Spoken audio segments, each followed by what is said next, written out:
మోసపిచ్చే విధంగా ప్రచారం చేసిందో దానికి కొన్ని దగ్గరలా మన వాళ్ళు నమ్మి మోసపోయినరు.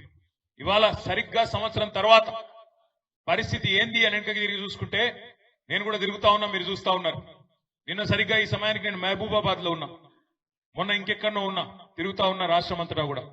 ఎక్కడికి పోయినా ఎవరితో మాట్లాడించినా వాళ్ళు హైదరాబాద్ లో ఉండే సంపన్నులైన బిల్డర్లు కావచ్చు, లేదా మహబూబాబాద్ లో ఆటో నడుపుకునే ఓ తమ్ముడు కావచ్చు, లేదా ఒక సామాన్య రైతు కావచ్చు, లేదా ఒక సంపన్న పారిశ్రామికవేత్త కావచ్చు, ఎవరిని కదిపి అడిగినా అందరి మాట ఒకటే, అందరి నోటంబడ వస్తున్నది ఒకటే, కేసీఆర్ ఉన్నప్పుడే బాగుండే, తప్పు జరిగింది అనే మాట ఇవాళ రాష్ట్రంలోని ప్రతి నోట్లోంచి వడ్ల కొనుగోలు కేంద్రాల కాడ కూర్చునే రైతుల నుంచి మొదలు పెడితే చేన్లు ఇలా కోతల కాడ కూర్చునే రైతు కూలీల దాకా ప్రతి ఒక్కరి నోట్లోంచి వస్తున్న మాట ఒకటే. ఇవాళ మన సిరిసిల్ల పట్టణంలో జరుగుతున్న నేతన్నల ఆత్మహత్యల సాక్షిగా, రాష్ట్రంలో గురుకులాల్లో సంభవిస్తున్న పిల్లల మరణాల సాక్షిగా 38 మంది ఇప్పటికి చచ్చిపోయినారు గురుకుల పాఠశాలలో కాంగ్రెస్ ప్రభుత్వం వచ్చినాక.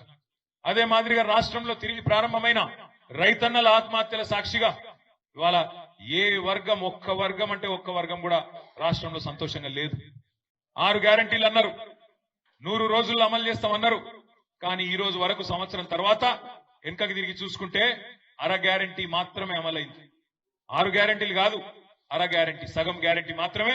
ఆ మహాలక్ష్మి స్కీముల సగం. ఏంటిది? Free bus. ఇక ఫ్రీ బస్సు అందం చెప్పరాదు, నేను చెప్తే మళ్ళా నా మీద కూడా కేసు పెడతాడు. ఇక ముఖ్యమంత్రి నన్ను ఎట్లా పట్టుకోవన్నా, ఎట్లా పెట్టాలని నన్ను చూస్తున్నాడు. పెట్టుకుంటాడు, పర్వాలేదు. మీలాంటి తమ్ముళ్ళు, మీలాంటి అక్కలు, చెల్లెలు, అన్నలు ఉన్నంతకాలం నేను ఎవరికి భయపడా. వాళ్లను ఒక్కొక్కటి వాళ్ళు చేస్తున్న తప్పులు, వాళ్ళు చేస్తున్న అరాచకాలు, వాళ్ళు చేస్తున్న అవినీతి కార్యక్రమాలు తప్పకుండా బయట పెడుతూనే ఉంటాం. ఎవ్వని అయ్యకు కూడా భయపడమనే మాట కూడా ఈ సందర్భంగా నేను విజ్ఞప్తి చేస్తా ఉన్నారు. కొంతమంది నాకు చక్రపాణి గారు, ఆగయ్య గారు, మన మండల పార్టీ అధ్యక్షులు, మన మాజీ జెడ్పీటీసీలు, ఎంపీపీలు, మన సీనియర్ నాయకులు నాకు చెప్తా ఉన్నారు, సిరిసిల్లలో, రాజన్న సిరిసిల్ల జిల్లాలో కేసీఆర్ గారి దయతో మీ అందరి కోరిక మేరకు ఏర్పాటైన ఈ జిల్లాలో దీని పక్కనే కలెక్టరేట్ కట్టుకున్నాం. కలెక్టరేట్ అద్భుతంగా కట్టుకున్నాం. మరి ఇలా ఒక కాంగ్రెస్ కార్యకర్త వచ్చి కలెక్టర్ రూపంలో కూర్చున్నాడు అక్కడ. ఇక ఆయన మన నాయకులను సీదా మాట్లాడుతున్నాడు కలెక్టర్. ఏమని? మీరు పార్టీ మారండి అని కలెక్టర్ చెప్తున్నాడు. ఒక అంత గొప్పడున్నాడు ఇక్కడ కలెక్టర్. ఒక ఇటువంటి సన్నాసులను ఇలా తీసుకొచ్చి కక్షపూరితంగా రాజకీయం చేసే ప్రయత్నం చేస్తా ఉన్నారు. ఏం పర్వాలేదు, ఏం ఫరకూడదు. టీఆర్ఎస్ ఎంట్రుక కూడా ఎవడు పీకలేడు అనే మాట కూడా చెప్తా ఉన్నారు. రేవంత్ రెడ్డి కాదు, వాని తాత, వాని జేజమ్మ దిగొచ్చినా కూడా రాజన్న సిరిసిల్ల జిల్లాలో మీ ఎంట్రుక కూడా ఎవడు పీకలేడు. దానికి బాధ్యత నాది. ఏం కాదు, జీవితం అన్నాక ఆడాడ తగులుతాయి దెబ్బలు. మనం కూడా చూద్దాం ఎన్ని రోజులు చేస్తారు ఈ డ్రామా, ఎన్ని రోజులు కలెక్టర్లు, ఎన్ని రోజులు అధికారులు, ఎన్ని రోజులు పోలీసు వాళ్ళు, వీళ్ళ నాటకాలు మనం కూడా చూద్దాం. మంచిగా రాసి పెట్టుకోండి. నేను చెప్తున్నా, నేను అంత మంచోని నేను కాదు, నేను పక్కా చెప్తున్నా. ఇవాళ ఎవరెవరైతే బాగా అతి చేస్తుండ్రో, ఎవరెవరైతే కాంగ్రెస్ కార్యకర్తల్లాగా ఓవర్ యాక్షన్ చేస్తుండ్రో వాళ్ళకి నేను చెప్తున్నా, దీనికి వడ్డీతో సహా ఇచ్చే బాధ్యత నాది, నేనే తీసుకుంటా. నేనేదో ఉత్తగా చెప్తాను. మీకు తెలుసు, నాకు తెలుసు, కాంగ్రెస్ వాళ్ళకు కూడా తెలుసు. తొందరలో ఎలక్షన్లు ఎప్పుడు జరిగినా, 3 ఏళ్లకు జరిగినా, 4 ఏళ్లకు జరిగినా, ఎప్పుడు జరిగినా, నేను 3 ఏళ్లు 4 ఏళ్లు అంటున్నా అంటే మళ్ళా వీళ్ళేదో ప్రభుత్వాన్ని కూలగొడుతున్నారని ఎవడో అవలోగాడు అంటాడు. అందుకే అది కాదు. నేను చెప్పేది ఏంటంటే, రేవంత్ రెడ్డి పదవే తుమ్మితో ఉసిపోయే ముక్కు లాంటిది. ఢిల్లీలోనికి ఎప్పుడు కోపం వచ్చి అక్కడ సర్ది అయిందనుకో, ఇక్కడ తుమ్మిండి అనుకో, ఆయన దూసిపోతుంది. అందుకే అంటున్నా, ఏమన్నా జరగచ్చు. చిట్టినాయుడు గారి పదవి ఎప్పుడు పోతుందో ఎవరికి ఎరకలేదు. ఇవాళ ఎవరెవరైతే ఆ చిట్టినాయుడిని తీసుకొని ఎగిరిపడుతున్నా మన జిల్లాలో ఉండే కొంతమంది కాంగ్రెస్ సన్నాసులు ఉన్నారో వాళ్ళకి చెప్తున్నాను, మీరు ఎన్నికల్లో మా మీద గెలవలేరు. ఇప్పుడు వరుసగా 5వ సారి నేను ఇక్కడ ఎమ్మెల్యేను, 5 ఎన్నికల్లో గెలిచిన. ఇక్కడ కాదు, మీతో ఎలక్షన్లో గెలిచే దమ్ము లేదు. ఏం చేయాలి మరి? ఇలా గెలిచినాం కదా, ప్రభుత్వం వచ్చింది కదా అని అడ్డం పెట్టుకొని, పదవి ఉన్నా లేకపోయినా ప్రజలు చీత్కరిస్తున్నా, ప్రజలు పక్కకొద్దు మీరు చీకొడుతున్నా, ఇవాళ అధికారులను అడ్డం పెట్టుకుని ఊరేగుతున్న సన్నాసులు ఎవరైతున్నారో వాళ్ళకి చెప్తున్నా నేను. కనీసం వీళ్ళకి ఎంత తెలివి తక్కువలంటే నేను మొన్న చూసి నవ్వుకున్నా. ముఖ్యమంత్రి వచ్చిండు జిల్లాకు, ఏదో 4 మంచి మాటలు చెప్పిపోతారేమో అనుకున్నా. ఈ ముఖ్యమంత్రితో బాధ ఏంటంటే, ఆయన బాలల దినోత్సవం కోతే కేసీఆర్ని తిట్టుడు, బాలల దినోత్సవం కోతే చార్మినార్ కాడ రాజీవ్ గాంధీ సద్భావన యాత్రకు పోతే అక్కడ కేసీఆర్ అని తిడతాడు. ఆఖరికి ఆయన బర్త్డే చేసుకుని యాదగిరిగుట్టకు పోయిన ఆ రోజు కూడా కేసీఆర్ అని తిడుతుంది.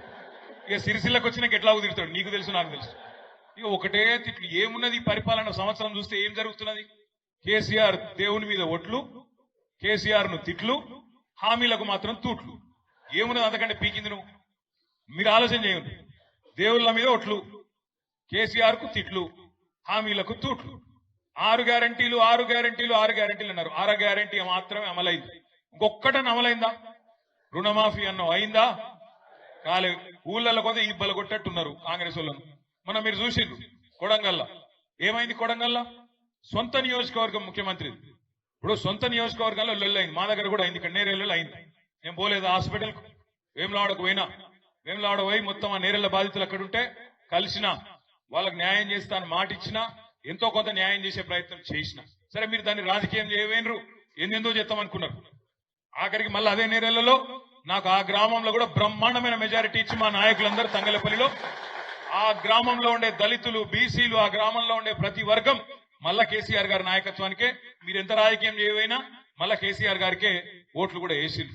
అందుకే నేను ఏమంటున్నా అంటే, ప్రజాస్వామ్యంలో ఎక్కడన్నా పొరపాట్లు జరిగితే, తప్పులు జరిగితే, తెలియకనో తెలిసో జరిగితే పాలకులకు ఉండాల్సిన ఇంగితం ఏంటంటే పోవాలి, కూసోవాలి, అవసరమైతే 4 దొబ్బులు తినాలి, కానీ వాళ్ళ మనసు గెలుచుకునే ప్రయత్నం చేయాలి. అది చేయకుండా ఏం చేస్తున్నారండి? ఇవాళ కొడంగల్లో పేదల రైతుల భూములు గుంజుకుంటారట. 60 లక్షలు 70 లక్షల ఎకరం చేసే భూమిని గుంజుకునే ప్రయత్నం. పాపం రైతులు అడిగిన, మాకు ఎక్కువ రేటు చూస్తామన్నారు. మాట్లాడినాడు ఉన్నాడు వాళ్ళతో. 9 నెలల నుంచి కొట్లాడుతుంటే అడిగినోడు లేడు, మాట్లాడినోడు లేడు, కనీసం పట్టించుకున్నోడు లేడు. ముఖ్యమంత్రి సొంత నియోజకవర్గం. సరే ముఖ్యమంత్రి అంటే బిజీగా ఉంటాడు, పర్వాలేదు అనుకోవచ్చు, కానీ ఆయన మాట్లాడాడు. వాళ్ళు అన్నున్నాడు అక్కడ తిరుపతి రెడ్డి అని, ఆయన దాదాగిరి గుండాగిరి. ఇక మీకెళ్ళి ఆ జిల్లా మంత్రి ఉన్నాడు, ఆయన పట్టించుకోడు. పరిశ్రమల మంత్రి ఉన్నాడు, ఆయన పట్టించుకోడు. మరి 9 నెలలు ఎవరు పట్టించుకోరు. టెంట్లు వేసిండ్రు, లొల్లి పెట్టిండ్రు, పాదయాత్ర చేసిండ్రు. ఆఖరికి కలెక్టరు అధికారులు పోయి ప్రజాభిప్రాయ సేకరణ బహిరంగ విచారణ పెడితే కడుపు మండిన రైతులు నిరసన చెప్పిండ్రు, వాళ్ళని ఉరికిచ్చిండ్రు. కలెక్టర్ పోయింది కాబట్టి ఉరికిచ్చిండ్రు. అదే రేవంత్ రెడ్డి పోతే మాత్రం ఉరికిచ్చకూడదు పక్క. ఇది ఇవాళ పరిస్థితి రాష్ట్రంలో.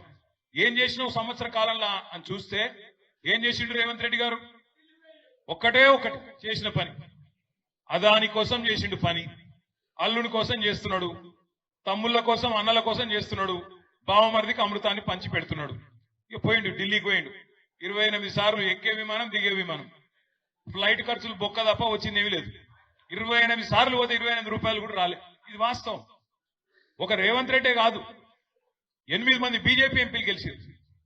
8 మంది 8 రూపాయలు తెచ్చిర్రు ఇప్పటికి సంవత్సరంలో. గది పరిస్థితి. అందుకే ఇవాళ తెలంగాణలో అందరికీ అన్ని విషయాలు అర్థమైనాయి. అర్థం కానో లెవెల్ లేరు.